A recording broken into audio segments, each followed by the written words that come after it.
My lost son? Dad! Finally! It's been so long since the war.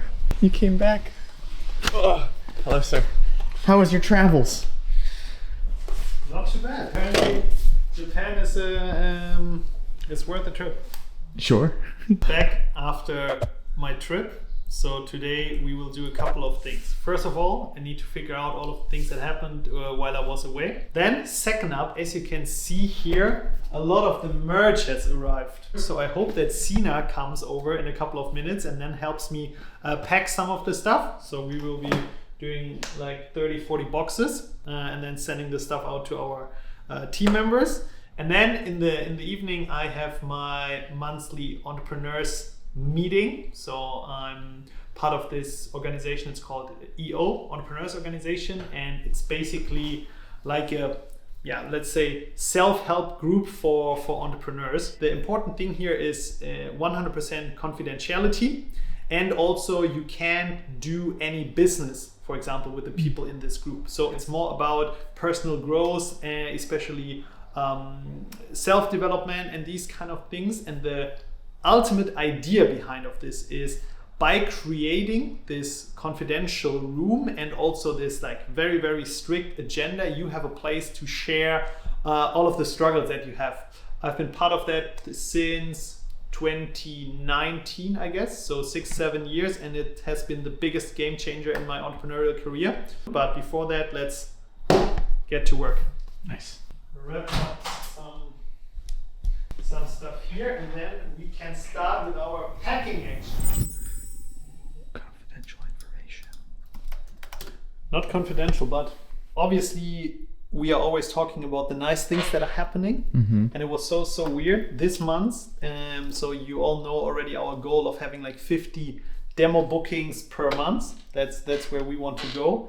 And over the last couple of months, we were always around like 20, 25, 30, something like this. And so a lot of the stuff was working out that we were doing. And now it's 19th of May.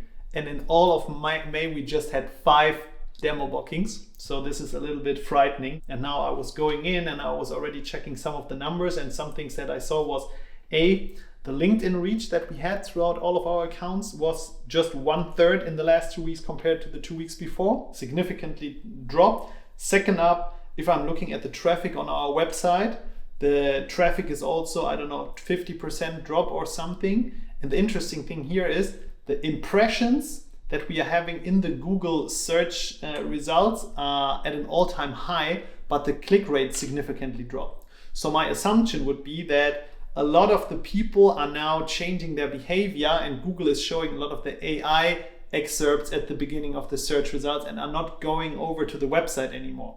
So now we need to obviously think, okay, what does it mean for the future of the company in terms of like SEO and all kinds of things. So this will be my main priority also for the week, to figure out a reason why this happened and how to fix it in a very, very fast way. It just shows me that the growth engine of Magia, we still haven't cracked the code yet.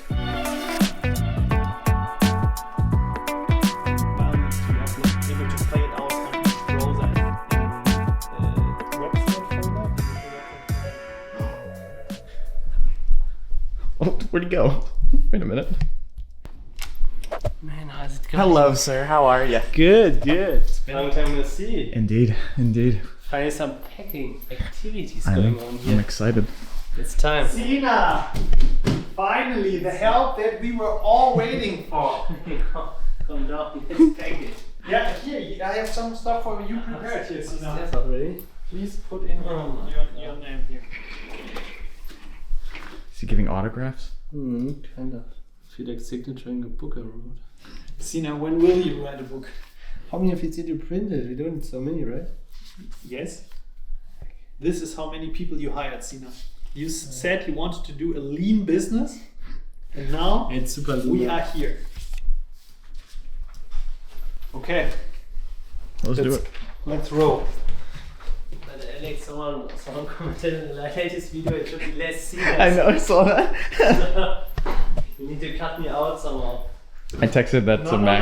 No. Sina, in the video before, the crowd said, we want more of Sina. First step, box. Second step, Socks. some magic socks. Okay, then next step, some nice Magia stickers. Then our icebreaker card game, magical moments.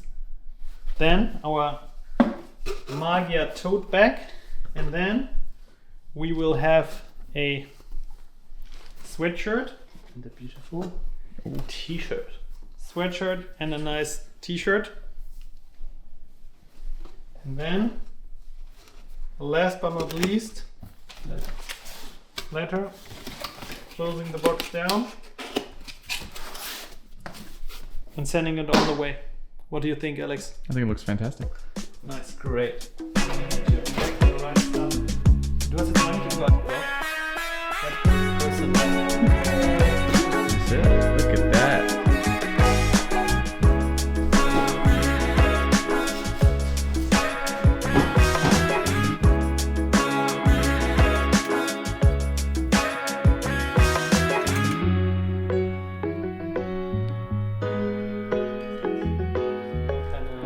Das sind die German ones, oder?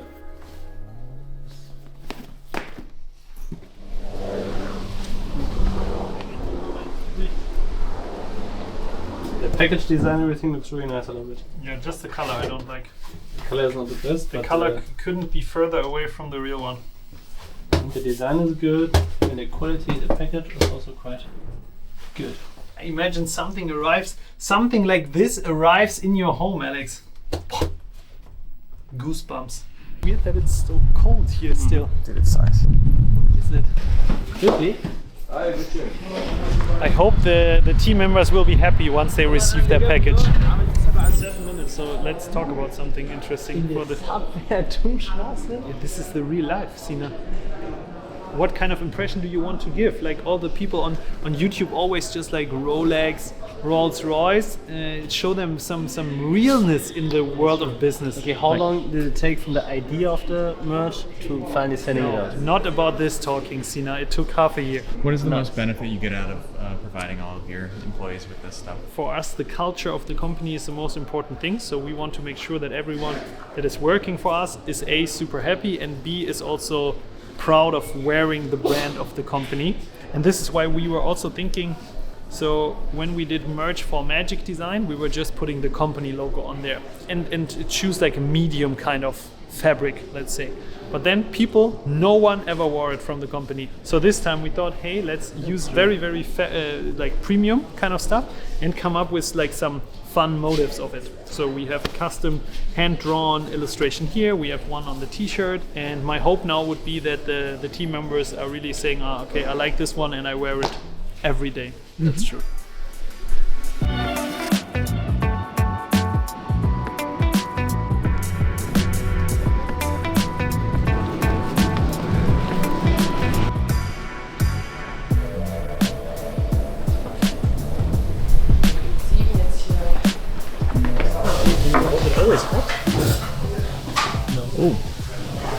It's boiling. So, Sina, what does the diet of an entrepreneur look like? The what? The diet? Diet of an entrepreneur. It's like a roller coaster. So ein Nischen-Podcast. Bon Appetit, Alex. Danke.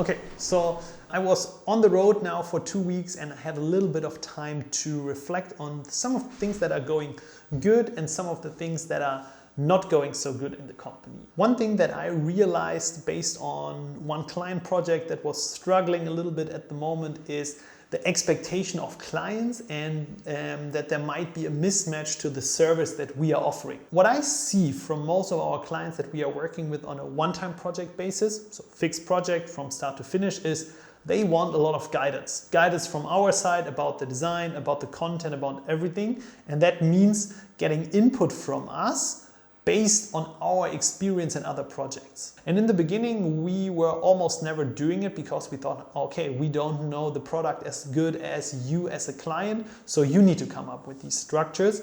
But right now I'm thinking more that we need to come up with the first draft for that and then iterate together with the client. Then obviously the client wants to have good results and they want to have trust in us as their partner, meaning they want to have the feeling of control over the timeline and the things that are happening. That means at every given point in the project, they want to know exactly, okay, what is happening at the moment, what is needed from my side, and when will it be finished. And I think sometimes we did a poor job doing that because we were just busy working. And I'm thinking about ways now to make it more visible in that regard. And then something that I also realized that is quite interesting is sometimes I have the feeling that they also want decisions to be made by us. So for example, here are 2 layouts that we created. Normally I would opt in and ask the client, hey, which one do you prefer? But I feel like sometimes they just want to hear from us, okay, go with this direction, this is the best one. The main problems though that arise out of these expectations in the past were, hey, status of project is unclear in some way. So the client didn't know, okay, where are we in the project? Then too many people involved from our end. So as you can imagine, if there's a big project that goes from branding, web design, and Webflow development, there are so many people involved from our end.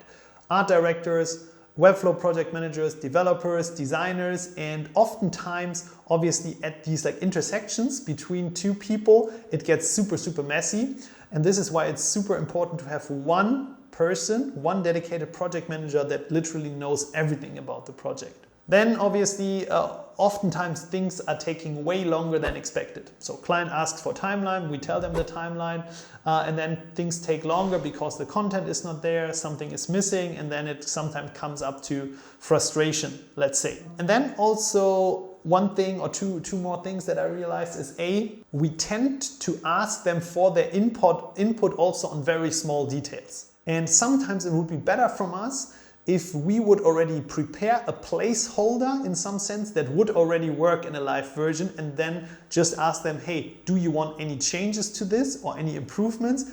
Instead of putting a real placeholder in there, lorem ipsum, and asking them for the provided content. Because this step takes so much time often and we could just like fix it ourselves way more quickly. And so the result out of all of this is my ambition that I have for Magia and the project that we are doing. So first of all, I want a 10 out of 10 rating for each project. I want the clients to be super happy that we are on time, that we are great communicators, and the results are really stunning. And this goes hand in hand also with our core values at Magia that we are hiring after and that we are living after. Pixel perfect, wow, and figure it out. Then I want to make sure that there is never a feeling of uncertainty for the client. So we need to be in charge, the driver of the project, and always giving the client the feeling, okay, they know what they are doing, and if not, they will flag it early enough so that we can make decisions. That obviously means that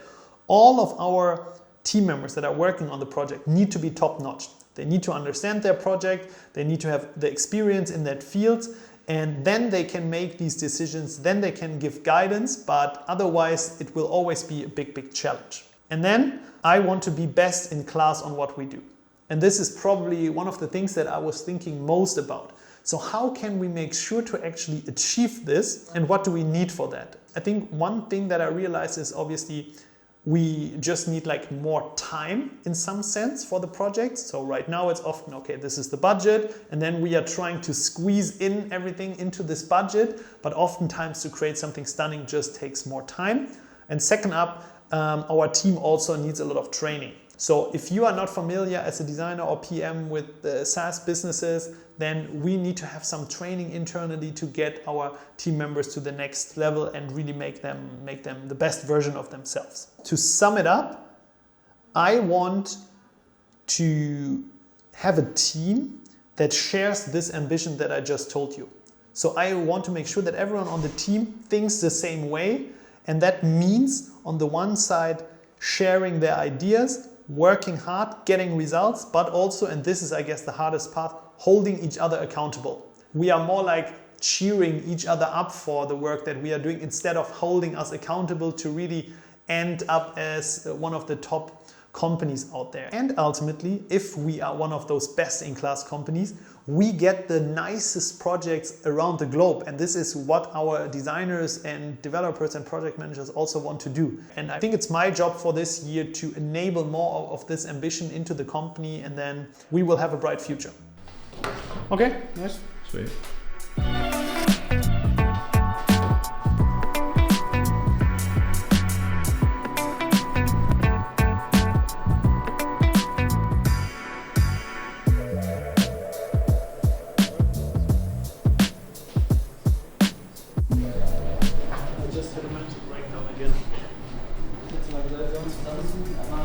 We will just do like one more content piece, and I wanted to shoot it outside because, to be honest, the WeWork is not a very good shooting location per se. That's true. We might need to find a different It's also always solution. the same. Yeah. We need to Exactly. I find- get the same 4 shots of you guys typing away on your computers. Wonderful. Thank you, sir. Are we ready to go, Alex? I think so. Really? Is it recording? Okay, cool. So we just went out to grab a nice coffee, make a little break, and I thought I'd share some perspective on personal growth as a founder.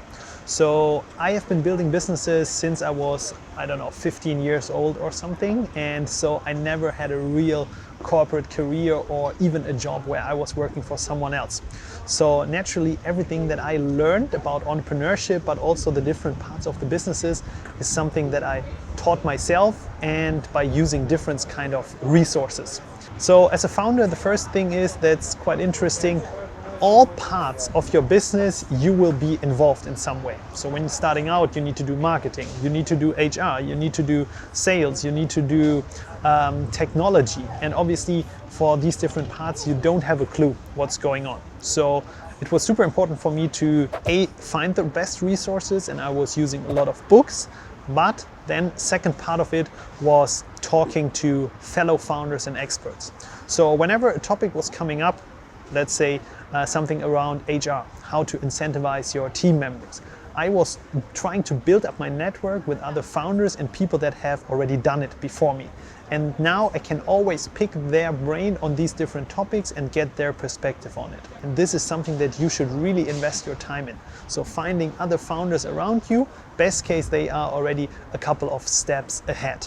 Then second element that was super important in my journey was the personal development for me as a founder. And 2 things helped me a lot in this regard. First of all, mentorship.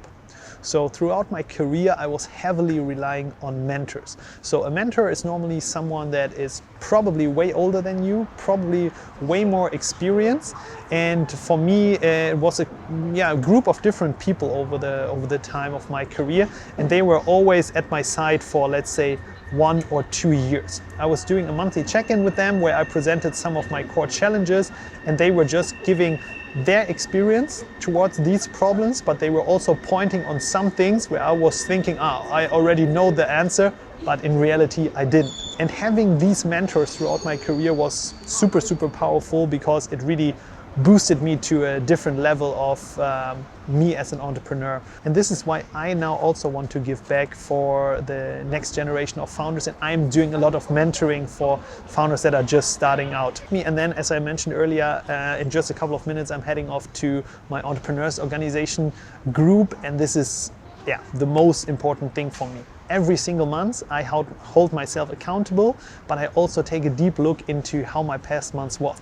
On both the positive side, so in each of the 3 areas, personal, family and friends, and business, I'm putting down what was the most significant thing that happened in the past months, the best thing and how I felt, and also the worst thing. Through this constant reflection, it's crazy what you learn about yourself, and it really, really made me a better entrepreneur, a better leader, and a better person in general. And I think especially in your founder journey, it's super important to have this kind of system in place about your own self-development. So I can only encourage you to start with it right away, as early as you can, even if you're not a founder. Find out more about yourself, find out more about your strengths, get yourself some mentors that will give you some of their experience. That way you can improve heavily who you are as an entrepreneur, as a person. Yeah. Any questions about that, Alex? How do you find a mentor? Yeah, so I think the first thing, and this is a mindset shift also that I had, is that I was always thinking, okay, I will ask this person and how can they be so kind to do it in some sort of sense. But the thing is, I see it now for myself. I was getting so much value out of mentorship that I want to give back now also to the younger generation. And it's the exact same for them. Each successful person that I know, they had mentors throughout their career and now they want to give back. And then how I was always doing it, I mean, I was writing down the things that could really propel me to the next level. So could be something personal, could be business related, and in the best case, if I'm now having a company that does 1 million in revenue and I want to go to 10 million, I need someone that has done the journey before. And then I was writing down a long list of names. And it can be some people that I already know, but can also be people that I don't know. And then I was reaching out to them and pitching myself in some sense. And what they want to see is, they want to see someone that is absolutely driven, crazy about the things that they are doing. And then it's also a lot of fun for them. And also be super specific why you believe that they can be a great mentor for you. And for me, it always worked like this. Okay, so vlog done for now. Yeah. Today's Monday. Tomorrow, one full day of work ahead, 7 a.m. till 8 p.m., full of meetings and stuff. And then Wednesday morning, we are heading off to Mallorca, to Spain, for 2 weeks of vacation. So see you there.